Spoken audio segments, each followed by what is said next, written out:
शहंशाह हिंदुस्तान जलालुद्दीन मोहम्मद तशरीफ ला रहे हैं। बाहर इतना शोरगुल क्यों है? शहंशाह का इस्तकबाल हो रहा है। जंग फतेह कर लौट आए हैं वो। और खबर ये है कि जोधा बेगम के भाईजान भगवंत दास बहुत जख्मी हो गए जंग के मैदान में। या अल्लाह, तू बड़ा कारसाज है। तेरे ही नजर करम से ये कामयाबी हमारे शहंशाह को हासिल हुई है। हम तेरे शुक्रगुजार हैं। तू बड़ा मेहरबान है, तू बड़ा मेहरबान है।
या खुदा, शुक्र है जख्म गहरा नहीं है। गहरा होता तो भी क्या होता अम्मी जान। जंग में लगे जख्म निशानी होते हैं आपकी जीत की। सिपाहियों को इन पे फख्र होता है। इस पर मरहम लगवा लो। मरहम तो तभी लग चुका था अम्मी जान जब हमने सुजानपुर के राजा के बेटे रतन सिंह का कत्ल किया था। भगवान दास भी जख्मी हैं। हकीम साहब, इनका भी इलाज करवाइए।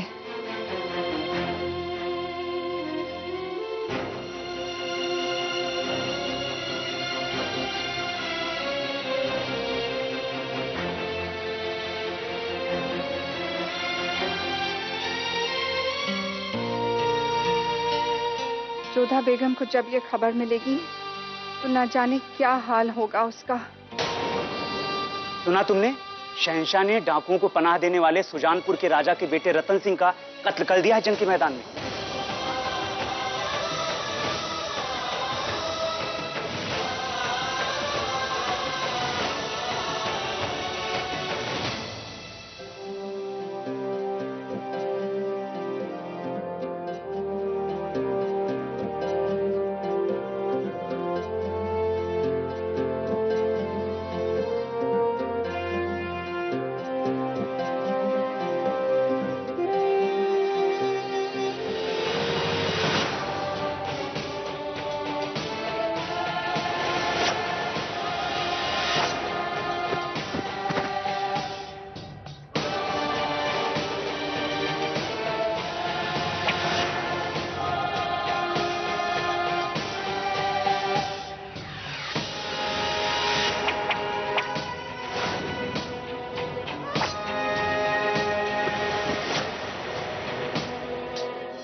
भाई साहब, ये कैसे, क्यों,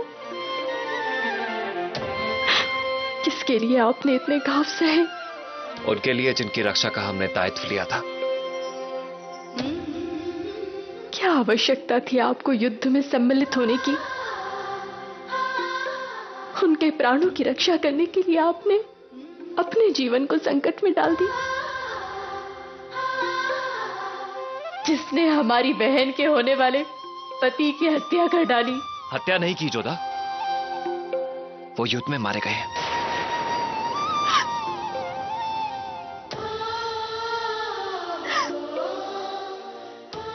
जोधा, युद्ध में तो प्राण जाते ही हैं। और फिर सुकन्या का विवाह अभी हुआ नहीं था रतन सिंह के साथ जोधा। जोधा, तुम चिंता मत करो, कुछ ही दिनों में हम सुकन्या के लिए वर ढूंढ लेंगे। नहीं मिलेगा, कोई वर उसे नहीं मिलेगा। हमारे विवाह के पश्चात आप लोग कितने राज्य गए, परंतु किसी ने भी सुकन्या को अपना हाथ नहीं दिया।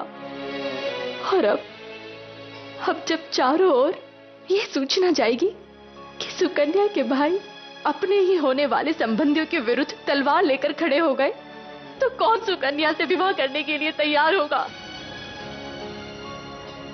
क्या होगा अब हमारी बहन का? भाई साहब, हमारे दुर्भाग्य को सुकन्या क्यों भुगते?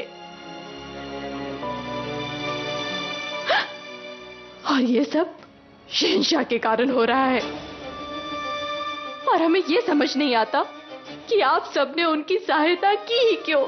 जोधा, वो हमारा कर्तव्य था, वो हमारे बहनों ही सा है। साथ ही बापू सा उनकी मनसबदारी स्वीकार चुके हैं, ऐसे में हमारा उनका साथ देना नीति भी थी और रीति भी। हम उस पल को कोस रहे हैं जब ये व्यक्ति हमारे जीवन में आया। क्यों हमने इससे विवाह की स्वीकृति दी?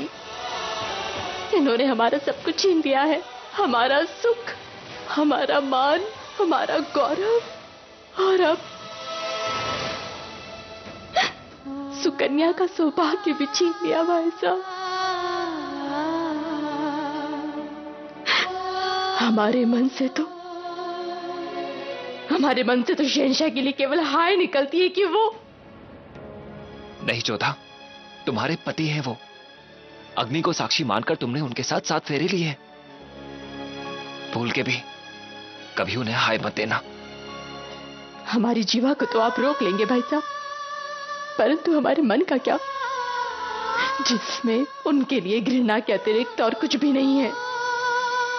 जब भी निकलेगी तो केवल हाय। नहीं जोधा, नहीं, हमारे वंश की मर्यादा तुम्हें ऐसा करने की आज्ञा नहीं देती।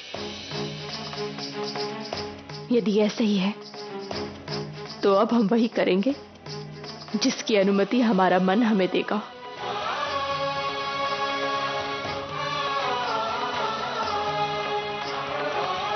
जोधा, जोधा रुको, जोधा।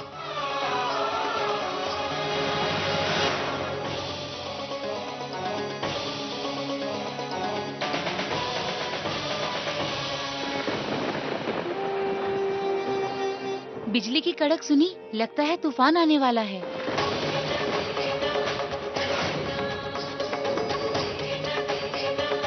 हमें आपसे बात करनी है।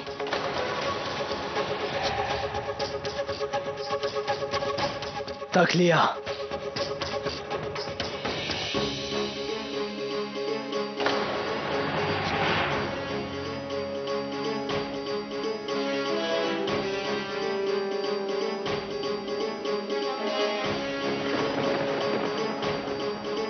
बिना हुक्म नजरबंदी तोड़कर आपने हमारे हुक्म की नाफरमानी की है, और लगता है वो आपकी आदत बन चुकी है। अपनी सफाई में क्या कहेंगी आप? कोई स्पष्टीकरण नहीं, कोई तर्क नहीं। हम स्वीकार करते हैं कि हमने आपके होने वाले बच्चे की हत्या की।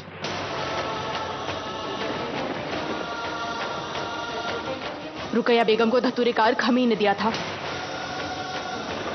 क्योंकि हम नहीं चाहते थे कि कोई भी बेगम हमसे अधिक शक्तिशाली बने, इसलिए हमने हत्या की।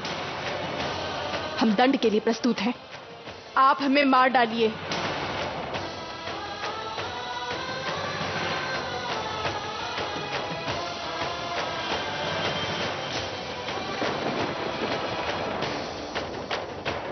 मरने वाले की अंतिम इच्छा पूरी की जाती है शहंशाह, और हमारी इच्छा है कि आप हमारे भाइयों को छोड़ दें।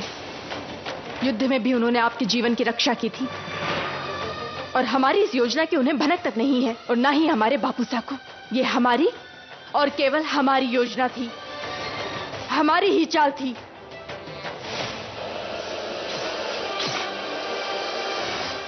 रुकैया,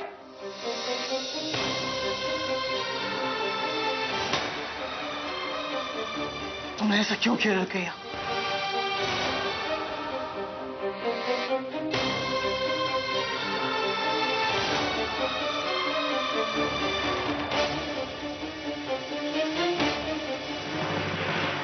क्योंकि मुगल सल्तनत में किसी औरत पर शमशीर उठाना शहंशाह की शान के खिलाफ है, और वो भी एक बेगुनाह औरत पर।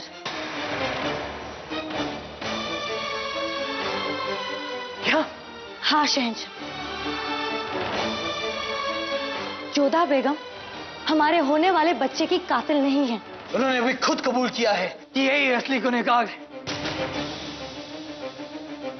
इनके झूठ बोलने की वजह कुछ और होगी शहंशाह, लेकिन हमने जो बात की है उसकी भी एक खास वजह है। हम आपसे अकेले में बात करना चाहते हैं।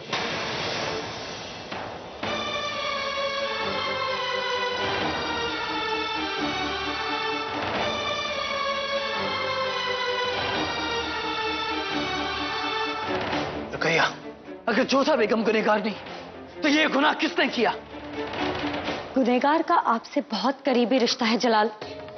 नाम सुनेंगे तो यकीन नहीं करेंगे। पहेलियां मत पूछो रुकैया, नाम बताओ उसका। नाम सुनने से पहले सबूत नहीं देखेंगे आप?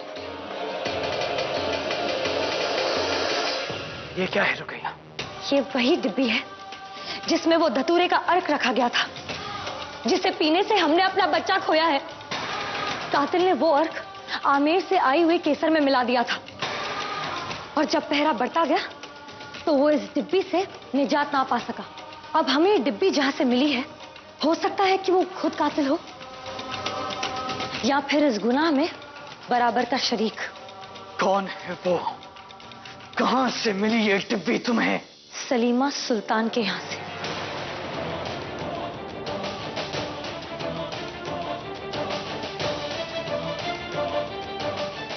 रुकैया, क्या तुम जानती हो कि तुम किस पर इल्जाम लगा रही?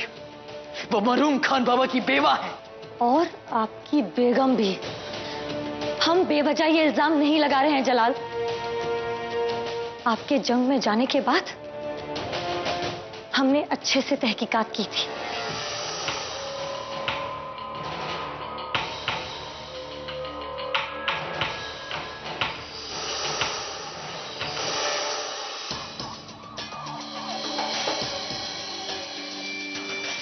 सलीमा बेगम को बुखार था?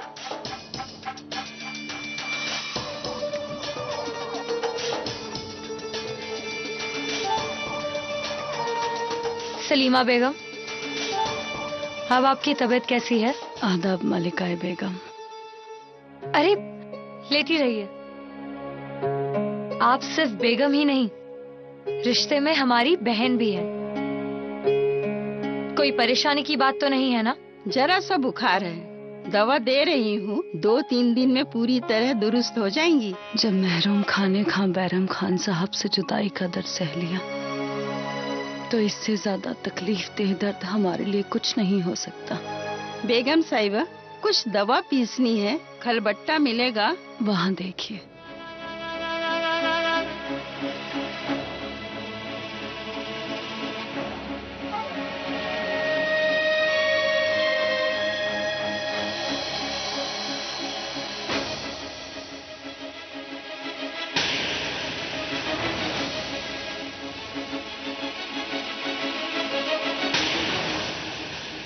आप दवाई लीजिए, हम जरा हरम का चक्कर लगा के आते हैं। जी। इशारा क्यों किया हमें? खास बात करनी थी आपसे। तकलिया, बोलिए, ऐसी भी क्या बात है ख्वाजा सहरा? हमें ये सलीमा बेगम के दराज में मिला। ये क्या है? इस डिब्बी में वही धतूरे का अर्क रखा गया था बेगम साहिबा, जिसकी वजह से आपका बच्चा गिरा। या खुदा, ये सब के पीछे सलीमा बेगम का हाथ था? नहीं है, ये नहीं हो सकता। हमारी बहन है वो। इतना बड़ा धोखा इस हरम में, इसी रिश्ते की वजह से हमने बाकी बेगमों से ज्यादा सहूलियतें दी, उन्हें ख्याल रखा उनका, और उन्होंने इतना बड़ा धोखा। ख्वाजा सहरा, आपको सलीमा बेगम के दराज में क्या मिला और आपने हमसे क्या बातें की, ये आप किसी को नहीं बताएंगी। अब ये मामला हम खुद शहंशाह के सामने रखेंगे।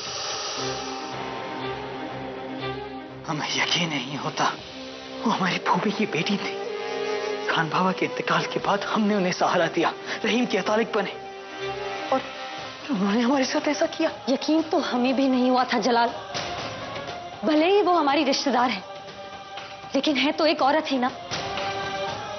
और अपने शौहर की मौत का इंतकाम लेने का भी मकसद है उनके पास। और अपनी शौहर की मौत का बदला लेने के लिए वो कुछ भी कर सकती है। और एक वजह और भी है, अगर हमें औलाद नहीं होती तो हो सकता है कि आप रहीम को इस मुगल सल्तनत का वारिस बना दें। माना कि वो रिश्ते में हमारी बहन है और आपकी फूफी की बेटी भी, पर कौन है जलाल जो मरियम जमानी का ओहदा नहीं पाना चाहेगा? बताओ, कौन है जो आने वाले शहंशाह की मां का दर्जा नहीं पाना चाहेगा? पता नहीं आपकी बेगमों को क्या हो गया है जलाल। एक तरफ वो जोधा है जो शहंशाह के सामने झूठ बोलने की जुर्रत कर बैठी, और दूसरी ओर वो सलीमा जो तख्त के लिए आपकी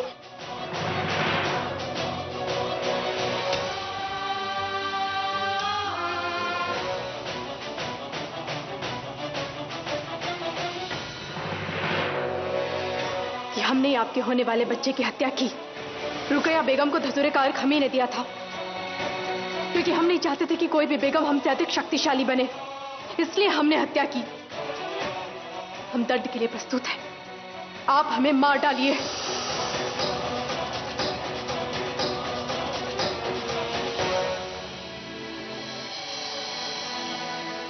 होंगे आमेर की शहजादी, पर मलिकाए हिंद से ऊपर नहीं हो सकती। मलिका के सामने पहले आदाब करते हैं, फिर बात करते हैं। लगता है तुमने सिर्फ आसमान छूने वाली बातें सीखी है, जमीनी हकीकत किसी ने नहीं सिखाई तुम्हें कि पानी में रहकर मगरमच्छ से दुश्मनी नहीं की जाती। रुकैया बेगम ने क्यों हमारी रक्षा की? इतने विश्वास से कैसे कह रही थी वो कि हम निर्दोष हैं? क्या वो अपराधी के विषय में जान गई है? बात क्या है?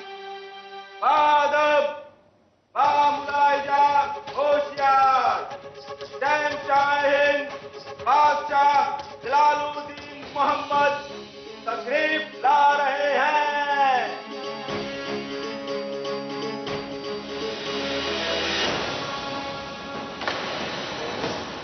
आपने हमसे झूठ क्यों बोला जोधा बेगम? क्या आपने हमारे होने वाले बच्चे का कत्ल किया है? जवाब दीजिए जोधा बेगम। आपने मुगल सल्तनत के शहंशाह के सामने झूठ क्यों बोला? क्या खुद को बहुत आला समझती हैं आप, या फिर हमारे ओहदे की कोई अहमियत नहीं है आपकी नजरों में?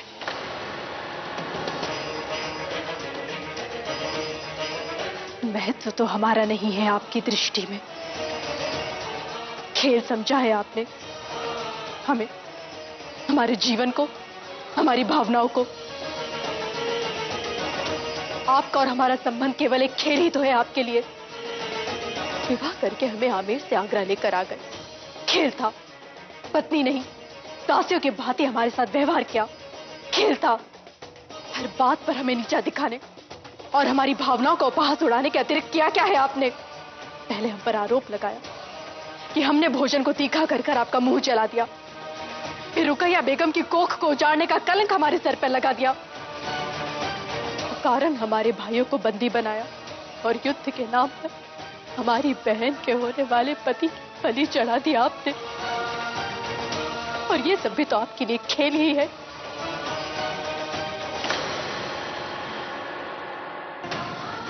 एक पत्नी को उसी का पति नजर बंद कर दे, इससे बड़ा अपमान क्या हो सकता?